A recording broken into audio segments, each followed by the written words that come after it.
Good morning, everyone. Pakinggan ninyo yung video or tingnan ninyo. May point si Nanay about sa mga Marcos. And I love you all. Thank you for watching. Thank you for supporting me always.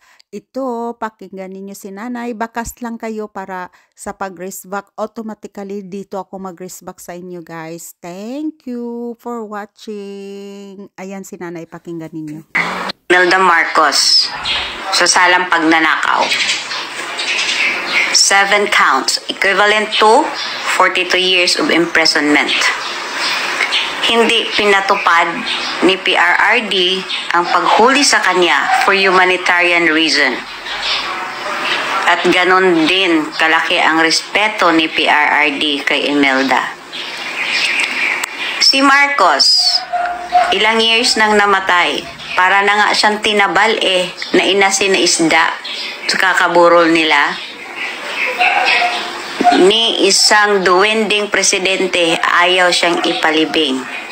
Nung dumating si PRRD, pinalibing siya dahil sa laki ng respeto ni PRRD kay Marcos Sr. At ito ay naniniwalang mabuting tao si Marcos Sr. Big check, Nanay, Madam Nanay. Marami pang kasong kinakaharap at na-convict ang mga Marcos dito sa Pilipinas. Pero ni isa doon, walang ginawang aksyon si PRRD. Dahil lahat ng desisyon ng korte ay patungkol naman kay Imelda na matanda na. Si Bongbong Jr., alam niyang wala siyang kapasidad manalo sa eleksyon. Ginamit niya si Sara, kasama pa yung ate niyang ang tindi magdrama. Pinanalo siya ni Inday Sara. Naging presidente siya dahil kay Inday Sara. Pero anong ginawa niya? Ito lahat. Ito ba yung taong disente? At bawat issue na hindi mo kayang kaharapin, may panapat kang diversionary tactics. Hindi mo na ba kinaya mga kapalpakan ninyo? Kaya ginawa mong diversion ang pagpapa-aresto kay PRRD at pag-produce ng peking warrant of arrest. At ang kasunod, nagpaplano na kayo na walang eleksyon o kung meron man, landslide, and kung hindi aayon sa inyo ang sambayanan, martial law to follow? Well, try nyo nga na makita nyo rin. Ikaw, wala ka nang utak, palagi ka ngang high. Yang mukha mo, para ka pang na-Bell's palsy. Anong sinasabi mong walang kinalaman ang gobyerno? Ginagawa lang namin ang trabaho namin. Of course, ginagawa niyo ang trabaho niyo.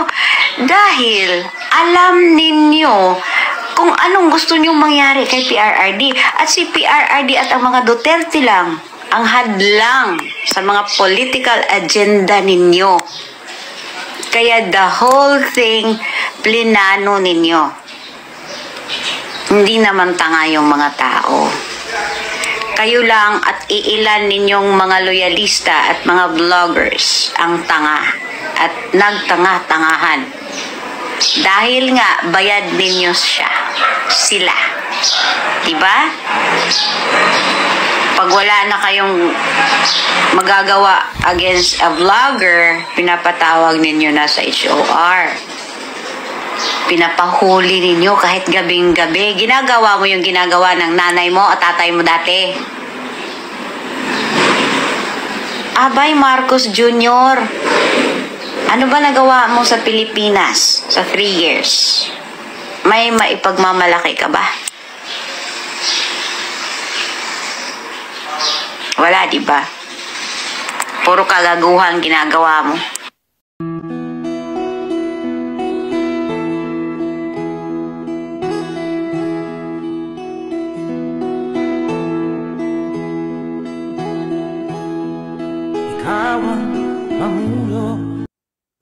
tingnan yung ginawa nila, guys. Ayan, oh. Yan yung ginawa nila pati sa attorney. Nakakainis, 'di ba? Walang mga respeto at saka minamadali nila. At saka may ano diyan, may interview yan si Tore. Na parang si ano ba yan? Yan, tingnan mo. Pati attorney, 'di ba? Tapos sa bastos talaga si Tore, oh. Tingnan ninyo. Parang ano talaga, bayaran talaga, 'di ba? Nakakainis, nakakakilabot yung ginawa nila. Oh, ayan, pati yung babae, oh, kalimutan ko ano yung pangalan niyan. Gahaman sa pwesto. Yung mga ginagawa nila, oh, ikinawawa talaga yung mga Duterte. Si Tetay Digong kalma lang, pero sila parang, Diyos ko, hindi kung parang kung sino. Lagot kayo, umuwi lang yan si Tatay Digong. Nakikita ninyo, guys. Ayan, kalma lang. Tapos ano talaga, matapang si Kitty. Bravo Kitty, Ayan. Nakakakapang gigil. Walang mga respeto talaga. Kitang-kita ninyo. Kayo Wala na akong agenda. Wala akong dinagdag na baski isang poste sa bahay ko. Wala akong bagong kotse. Hindi ako nakatikim ng Mercedes-Benz. Dinibdib ko talaga ang trabaho ko para sa bayan ko.